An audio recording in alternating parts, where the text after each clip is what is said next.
সারা দেশের মতো ছাত্র জনতার জুলাই আন্দোলনের ঢেউ ছড়িয়ে পড়ে শেরপুর জেলা জুড়ে। রাজনৈতিক মোড় ঘুরিয়ে দেয়া সে অভ্যুত্থানে ফ্যাসিস্ট হাসিনার পতনের আগের দিন জেলা শহরে প্রশাসনের গাড়ি চাপায় এবং পুলিশ ও আওয়ামী লীগ সন্ত্রাসীদের গুলিতে ৩ জন নিহত হয়, আহত হয় শতাধিক।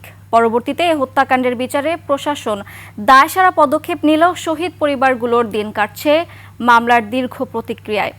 প্রতিনিধি শরীফুল রহমানের তথ্যছবিতে ডেস্ক রিপোর্ট।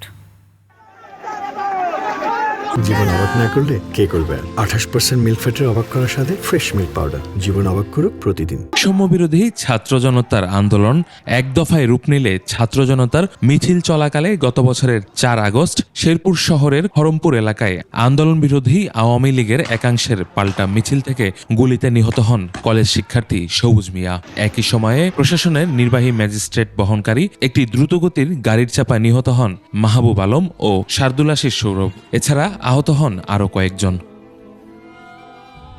আন্দোলনে শ্রীবর্দী, ঝিনাইগাতি, নকলা ও নালিতাবাড়িতে নিহত হয় আরো 10 জন। মারছে, আমরা তো বিচার চাই। যে স্বৈরাচার এবং ঘুষখোর চাঁদাবাজদের যে উচ্ছেদ করার জন্য যে সে জীবনটা দিয়েছে, তার বিচার আমরা এখনো পাই নাই।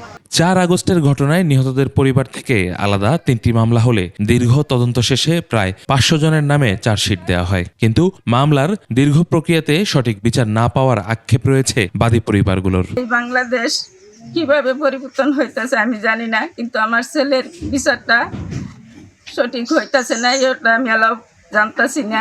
এই 1টা বছর হয়ে গেল আমার ভাই মারা গেছে, এখন পর্যন্ত আমরা কোনো অন্যায়কারীকে বিচারের আওতায় নিয়ে আসতে পারলাম না। প্রশাসন থেকে তেমন সহায়তা না পেলেও জুলাই আন্দোলনের শহীদ পরিবারগুলোর নিয়মিত খোঁজ খবর নিচ্ছে বৈষম্য বিরোধী ছাত্র আন্দোলন। গত বছরের জুলাই আন্দোলনে আমাদের যে সকল সহযোদ্ধারা শহীদ হয়েছেন সেই সকল সহযোদ্ধাদের কবর জিয়ারত করে আসতেছি এবং তার পারিবারিক যে খোঁজ খবর আমরা নেওয়ার চেষ্টা করি।